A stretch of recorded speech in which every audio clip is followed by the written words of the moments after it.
여러분은 한 주간 잘 보내셨습니까? 네, 많이 더웠죠? 네. 건강한 모습으로 오늘 거룩한 주일 하나님의 성전에 나와 예배드리는 우리 사랑하는 여러분 한 분 한 분의 삶 속에 함께 하시는 하나님의 은혜와 평강이 가득하시기를 주님의 이름으로 축복합니다. 더불어서 이 지구촌 곳곳에 기후 이상으로 고통받는 모든 곳에도 하나님의 자비하신 돌보심이 있기를 기도합니다. 또한 전쟁으로 고통받는 모든 땅에도 참 평화의 왕이신 예수 그리스도의 평화가 속히 임하기를 기도합니다. 뿐만 아니라 세계 곳곳에서 학대로 또 차별로 폭력으로 고통당하는 모든 이들에게 우리 주님의 정의가 임하기를 간절히 기도합니다. 오늘은 감옥으로부터의 희망 메시지 세 번째로 함께 나눌 말씀은 그리스도인으로 산다는 것은입니다. 지난주에 암송하면 좋겠다는 말씀 외우셨습니까? 네, 너무 간단해서 다 외우셨죠? 이번 주는 핵심 말씀에 해당하는 두 구절을 함께 나누려고 합니다. 빌립보서 1장 27절 상반절 말씀, 29절 말씀입니다. 다 함께 천천히 읽도록 하겠습니다. 시작! 오직 너희는 그리스도의 복음에 합당하게 생활하라. 29절 시작! 그리스도를 위하여 너희에게 은혜를 주신 것은 다만 그를 믿을 뿐 아니라 또한 그를 위하여 고난도 받게 하려 하심이라. 아멘. 이 말씀은 우리가 그리스도인이라면 어떻게 살아야 하는지를 알려주는 말씀들입니다. 그리스도인으로 산다는 것은 복음에 합당한 생활을 하는 것입니다. 그리스도를 믿는 것입니다.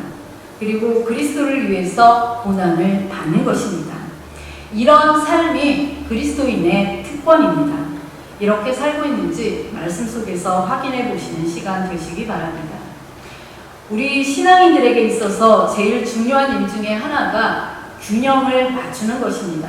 이 균형을 잃고 한쪽으로 이렇게 치우치게 되면 건강한 신앙생활을 할 수가 없습니다. 하나님을 믿는다는 것은 근본적으로 하나님과 나와의 1대1 만남을 전제로 합니다. 이 구원의 문제는 나와 하나님의 관계에서 나오기 때문입니다. 다른 사람이 이 관계에 들어올 수 없습니다. 부모님의 신앙이 아무리 좋아도 그것이 내 구원을 보증해 줄 수 없습니다. 구원은 반드시 내가 하나님을 1대1로 만났을 때에 시작되는 관계이기 때문입니다. 그러한 만남이 있는 사람들, 그러한 만남의 경험이 있는 사람들은 압니다. 내가 믿는 하나님이 얼마나 전지전능한 분이신지 또 그 하나님이 얼마나 나를 사랑하고 계시는지를 알게 됩니다. 그래서 그 하나님의 사랑이 너무 좋아서 바쁜 시간을 쪼개어 하나님과 따로 만나기 위해서 기도를 하기도 하고 성경을 읽기도 합니다. 이러한 노력들이 그 사람을 보다 성숙한 그리스도인으로, 신실한 그리스도인으로 만들어갑니다. 그런데 이렇게 하나님만 찾다 보면 내 주위의 사람들이 눈에 잘 들어오지 않을 때가 있습니다. 다른 사람과 섞이다 보면 혹 내 순수한 마음과 믿음이 하나님을 떠나는 더럽혀지지는 않을까 이러한 걱정이 되기도 하고 누군가의 모습을 보면 자꾸 시험에 드니까 사람과 만나는 것이 꺼려지는 그래서 다른 사람들과 어울리는 것을 싫어하고 혼자만 열심히 하나님을 찾는 사람들이 있기도 합니다. 그러면 대개의 경우 이단에 빠지거나 바리새인처럼 다른 사람을 함부로 판단하고 정죄하는 그러한 사람이 되기가 쉽습니다. 그러한 의미에서 건강한 신앙인은 공동체에서 함께 신앙생활을 해야 합니다. 그곳에서 만나고 사랑해야 할 사람들이 있기 때문입니다. 나 혼자 기도하는 것이 아무리 행복하다 해도 의식적으로 다른 사람의 기쁨 그리고 슬픔에 함께 공감하면서 그 사람을 찾아가야 합니다. 신앙생활이라는 것은 이렇게 하나님과 나와의 관계 그리고 나와 이웃과의 관계가 유기적으로 연결되어 있어야 하기 때문입니다. 이것이 오늘 27절 상반절에 등장하는 복음 복음에 합당한 생활입니다.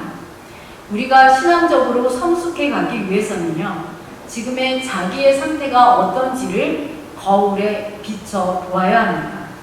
우리가 이렇게 보이는 창문을 통해서는 바깥을 볼 수 있지만 거울을 통해서는 우리 자신을 보게 됩니다. 이 세상에는요, 우리의 거울이 되어주는 사람들이 있습니다. 부모님이 그렇고 선생님이 그렇습니다. 또 친구들이 거울의 역할을 하기도 합니다. 그래서 우리는 때때로 그들 앞에 우리 자신을 세워 보아야 합니다.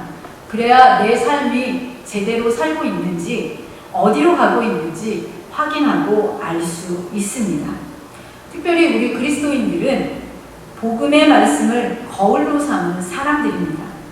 복음의 말씀을 우리 삶의 척도로 삼아서 우리의 삶을 조율해가는 그러한 것을 가리켜서 신앙생활이라고 말하고 있습니다. 오늘 말씀에서 사도 바울은 빌립보 성도들에게 복음에 합당한 삶을 살아가라고 요구하고 있습니다.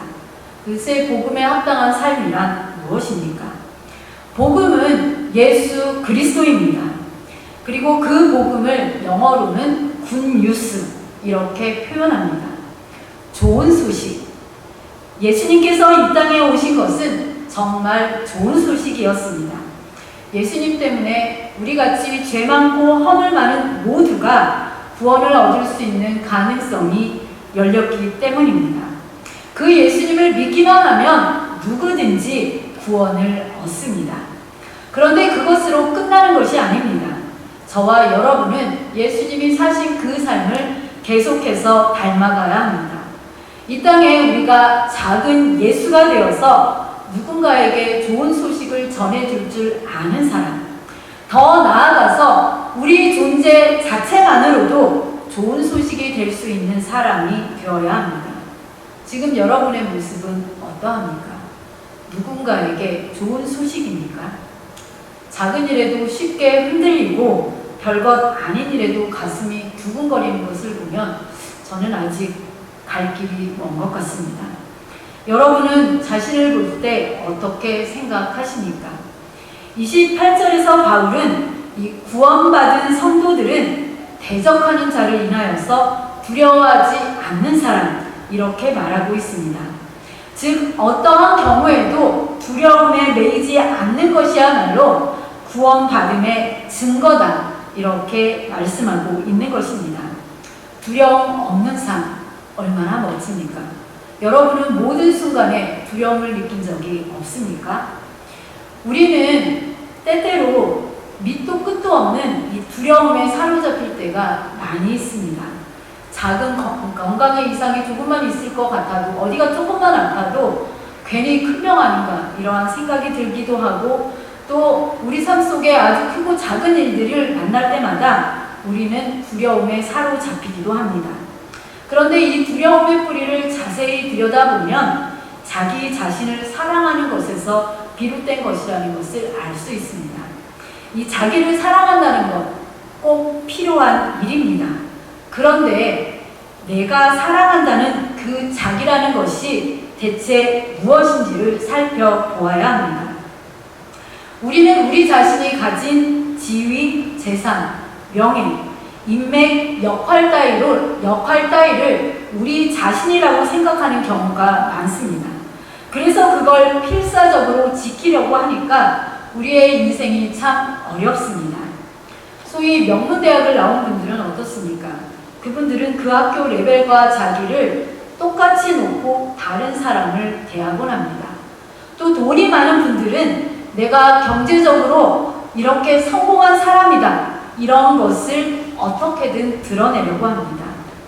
여러분, 우스갯소리이긴 하지만 진짜 명품 가방인지 짝퉁 가방인지 구분하는 방법이 있다고 하는데 혹시 아십니까? 사람마다 좋아하는 물건이 다 다른데 어떤 분들은 가방에 지대한 관심이 있는 분들이 있습니다.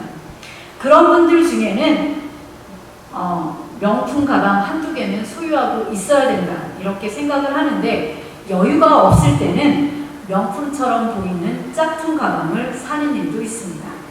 그런데 이 멀리서 보면 가짜와 진짜, 구별이 어렵습니다. 무엇이 진짜 명품 가방이고 짝퉁 가방인지 구별하기가 쉽지 않다는 말씀입니다.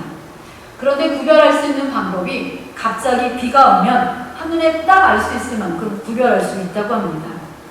짝퉁 가방을 가진 분들은요, 갑자기 소나기가 쏟아지면 그 가방을 머리에 이렇게 이고서 황급히 뛰어간다고 합니다. 반면에 진짜 명품 가방을 가진 분들은 그 가방이 젖을까봐 자기 우산에다 이렇게 가방을 넣어가지고 본인이 비를 쫄딱 맞고 그리고 뛰어간다고 합니다. 이런 이야기가 돌자 어떻게 되었는지 아십니까? 그 다음부터는 짝퉁 가방을 든 사람들도 갑자기 비가 와도 마치 명품 가방인 것처럼 비를 쫄딱 맞으며 걸어간다고 합니다. 가방, 시계, 자동차, 옷, 그리고 집의 가격이 마치 지금 자신의 가치라 굳게 믿고 있는 경우가 이러한 경우입니다. 혹시 우리가 이런 삶을 살고 있지는 않습니까? 어떤 분들은 사람들과 만나서 뜬금없이 내가 누군가를 알고 있고 그 사람이 어떻고 자신의 인맥이 얼마나 화려한지에 대해서 열변을 토하는 분이 계십니다. 내가 지금은 비록 이 모양 이 꼴로 살고 있지만 알고 보면 내가 얼마나 대단한 사람인지를 은연중에 과시하기 위함입니다. 지켜야 할 것이 많은 사람일수록 세상을 불안하게 살 수밖에 없습니다. 주머니에 큰 돈을 가지고 걸으면 거리에 있는 모든 사람들이 다 도둑으로 보입니다. 다른 사람들이 다 도둑처럼 보이는데, 다 나쁜 사람으로 보이는데 어떻게 마음의 평강이 찾아올 수 있겠습니까?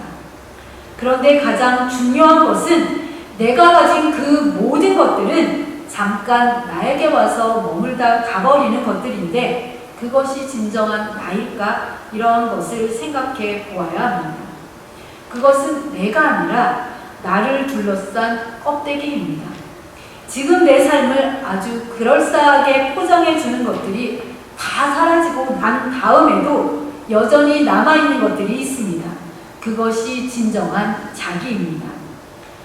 여러분이 눈을 뜨고 나면 내가 누군가의 덕분에 살고 있음을 알게 됩니다. 지금의 내 삶을 지탱해 주기 위해서 얼마나 많은 사람들이 수고하고 있습니까? 그러나 좀 더 깊이 들어가 보면 하나님의 사랑이 우리를 붙들고 계신 것을 알 수 있습니다. 세상의 모든 것들이 우리 곁에 머물다가 속절없이 떠나가기 마련이지만 하나님의 이 근원적인 사랑은 사라지지 않습니다. 우리는 다 하나님의 사랑 덕분에 사는 사람들입니다. 하나님의 사랑에 대한 근원적인 신뢰를 잊어버리면 살아갈 용기마저 잃게 됩니다. 그것이 바로 우리의 근원적인 존재의 이유이기 때문입니다. 그래서 하나님에 대한 이 사랑의 확신을 가진 사람들은 두려움에 사로잡히지 않습니다. 물론 때로는 낙심할 수 있습니다. 때로는 두려운 상황을 부닥치게 되기도 합니다. 그렇지만 그는 그 넘어진 자리에서 다시 벌떡 일어나서 다시 한번 하나님이 주신 그 힘으로 살아갈 희망을 갖게 됩니다. 임시방편의 자기를 참 자기라고 착각하지 않는 사람, 그래서 누가 알아준다고 해서 교만하지도 않고 누가 외면한다고 해서 낙심하지도 않는 사람, 매 순간 하나님이 주신 그 생을 아름답게 살아가려고 애쓰는 사람이야말로 진정한 그리스도인입니다. 그런 진정한 그리스도인으로 살아가는 사람에게는 두 가지 특권이 있다고 오늘 바울은 말하고 있습니다. 29절 말씀입니다. 이 29절 말씀 다시 한번 읽어보도록 하겠습니다. 시작! 그리스도를 위하여 너희에게 은혜를 주신 것은 다만 그를 믿을 뿐 아니라 또한 그를 위하여 고난도 받게 하려 하심이라. 우리 그리스도인의 특권은 하나는 그리스도를 믿는 것이고 다른 하나는 그리스도를 위해 고난을 받는 특권입니다. 여기 은혜로 번역된 단어를 보면 다른 성경들은 특권, 이익 이렇게 표현하고 있습니다. 어떻게 이것이 그리스도인의 특권이 될 수 있을까요? 누구나가 다 하나님 그리스도를 믿는 것이 아닙니다. 누구나가 다 그리스도를 위해서 고난을 받는 것도 아니기에 그렇습니다. 그리스도인이 가진 이 특권은 사랑에서 시작됩니다. 그러나 이 그리스도인으로 사는 특권은 훈련이 필요합니다. 어떤 분들은 자기의 믿음이 자라지 않는다고 걱정을 하기도 합니다. 그런데 그런 분들을 찬찬히 살펴보면 도무지 믿음이 자랄 수 없는 그러한 경우들을 발견하게 됩니다. 기도하지 않고 또 성경 말씀을 읽지도 않고 예배에 열심히 참여하지도 않고 몸으로 헌신하지도 않고 교우들과의 사귐에도 소홀하면서 내 믿음이 자라지 않는다라고 그래서 속상하다라고 한다면 그것은 당연한 일입니다. 믿음이 이러한 상태에서 믿음이 자란다면 그것이 오히려 더 이상한 일입니다. 믿음이 자라기 위해서 무엇보다 중요한 일은 우리 인생의 문제를 가지고 진지하게 하나님 앞에 앉는 것입니다. 하나님과 나와의 홀로의 만남을 이야기하는 것입니다. 예수님께서는요, 공생애를 시작하기 전에 광야에서 식음을 전폐하고 40일을 머무셨습니다. 바울은 다메섹에서 회심하고 나서 바로 사역을 시작하지 않았습니다. 다메섹 회심 체험 이후에 아라비아 반도로 내려가서요 3년이라는 시간을 홀로 머물렀습니다. 엘리야는 어떻습니까? 그렇게 큰 사역을 감당하고 나서 그는 작은 시냇가에서 혼자만의 시간을 보냈습니다. 이렇게 외로움의 시간, 홀로 하나님 앞에 있는 시간은 하나님의 마음이라는 거울 앞에 우리 자신을 비추어 보는 과정입니다. 이 고달픈 과정을 통해서 그분들은 세상의 풍파가 뒤흔들 수 없는 만세 반석을 자기들의 가슴 속에 마련했던 것입니다. 이렇게 해서 자기들의 문제가 해결된 분들은 어떻게 했습니까? 이제부터는 다른 이들의 무거운 짐을 함께 지려고 하고 하나님이 주신 행복과 평화를 나누어 주면서 살게 됩니다. 그런데 이 일은 결코 쉬운 일이 아닙니다. 우리가 선의를 가지고 착한 일을 한다고 해서 세상이 다 박수갈채를 보내는 것이 아니기 때문입니다. 오해를 받을 때도 있고요, 박해를 받을 때도 있고 모욕을 당할 때도 있습니다. 지금도 선의를 가지고 불행한 사람들을 돕다가 그들로부터 말할 수 없는 수모를 당하는 사람들이 세계 곳곳에는 많이 있습니다. 그런데 이것은 이상한 일이 아닙니다. 사랑을 받아본 적이 없는 사람들은 세상의 냉랭함에 주눅들었던 그들은 바로 값없이 주어지는 이 하나님의 사랑을 의심할 수밖에 없기 때문입니다. 하지만 선을 행하다가 낙심하지 마십시오. 우리 주님도 세상을 사랑한 대가로 십자가를 지셨습니다. 바울도 생명의 길을 전하다가 박해와 시련을 당했습니다. 그렇지만 그들을 보십시오. 신앙적인 주체로 우뚝 선 그들은 그런 어려움 때문에 좌절하지 않았습니다. 바울은 오히려 그것을 고난당하는 특권이라 이렇게 말하고 있습니다. 고난의 풍파를 뚫고 나가려는 용기 없이는 우리의 신앙이 자랄 수 없다는 것을 보여주는 좋은 예입니다. 거친 바다를 항해하는 선박을 생각해 보십시오. 그런 배는 늘 위험에 노출되어 있습니다. 그에 반해서 항구에 12달 정박되어 있는 배는 항상 안전합니다. 그렇지만 그 배는 배라고 할 수가 없습니다. 배로서 재구시를 못하기 때문에 오히려 쓸모없는 배라고 할 수 있습니다. 우리가 고난이 두려워서 진리의 선한 싸움을 마다한다면 우리는 예수 그리스도께서 가신 그 진리의 세계에 이룰 수가 없습니다. 그렇다면 어떻게 그렇게 길고 긴 영적 싸움에서 자기를 지켜서 승리하며 나아갈 수 있겠습니까? 단언컨대요, 혼자서는 할 수 없습니다. 혼자서는 감당할 수 없어서 하나님은 우리와 함께 짐을 짊어질 사람들을 보내주셨습니다. 교회는 바로 그러한 사람들의 모임입니다. 하나님의 백성들의 모임으로 우리와 함께 짐을 짊어질 사람들로 여기에 주셨습니다. 바울은 27절 하반절 말씀에서 이렇게 이야기합니다. 너희가 한 마음으로 서서 한 뜻으로 복음의 신앙을 위하여 협력하라. 이렇게 빌립보 교인들에게 권고하며 또 우리에게도 권면하고 있습니다.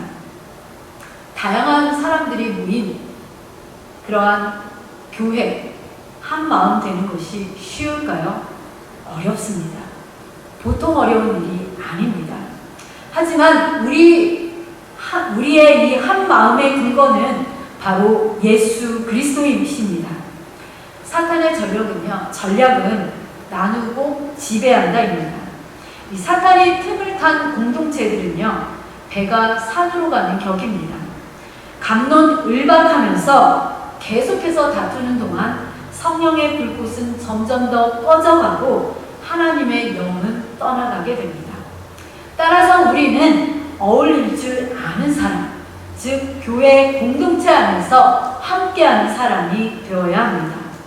특별히 내 뜻이 아닌 복음을 위해서 서로 협력하는 모습이 필요합니다. 저는 우리 교회가 얼마 전에 탄자니아의 자전거 보내기 프로젝트에 한마음으로 선교에 헌신하는 그런 모습을 보면서 또 복음의 신앙을 위해서 협력하는 모습을 보면서 무척 기뻤습니다. 아마 여러분들도 기쁘셨을 것입니다. 앞으로도 우리 교회가 경기에서 이기겠다는 한 뜻을 품은 한 스포츠팀의 일원처럼 이 복음의 하나가 되어서 사탄의 어떠한 공격에도 두려워하지 않는 그러한 믿음의 공동체로 설 수 있기를 간절히 소원합니다. 오늘 말씀을 마치려고 합니다. 어느 선교사님이요, 일본 오지의 섬들을 다니면서 열심히 선교 활동을 하고 계셨습니다. 어느 날 해가 저물었을 때 한 사람이 이 선교사님에게 오셔서 다른 섬에 매우 복음을 듣고 싶어하는 사람들이 있으니 가서 그들을 만나달라고 청했습니다.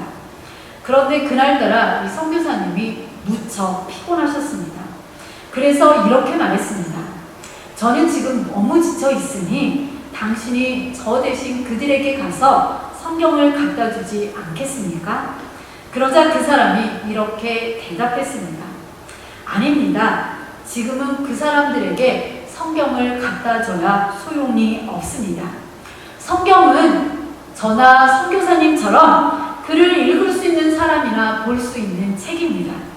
그런데 그 섬에 있는 모든 사람들은 글을 읽을 줄 모릅니다. 대신에 그들은 당신을 읽고 있습니다. 사랑하는 여러분, 지금도 우리 주위에서는요, 저와 여러분의 모습을 통해서 복음을 읽고 있는 이들이 있습니다. 우리의 말과 행동 하나하나가 그들에게는 그리스도인으로 산다는 것이 무엇인지를 보게 해줍니다. 복음에 합당한 생활을 하기 위하여 하나님 앞에 홀로 그리고 공동체 안에서는 우리 믿음의 식구들과 더불어서 우리에게 주어진 인생을 더욱 가치 있고 고귀하게 만들어가서 그리스도인의 특권으로 인한 선한 영향력을 나타내는 저와 여러분의 삶이 되시기를 간절히 소원합니다.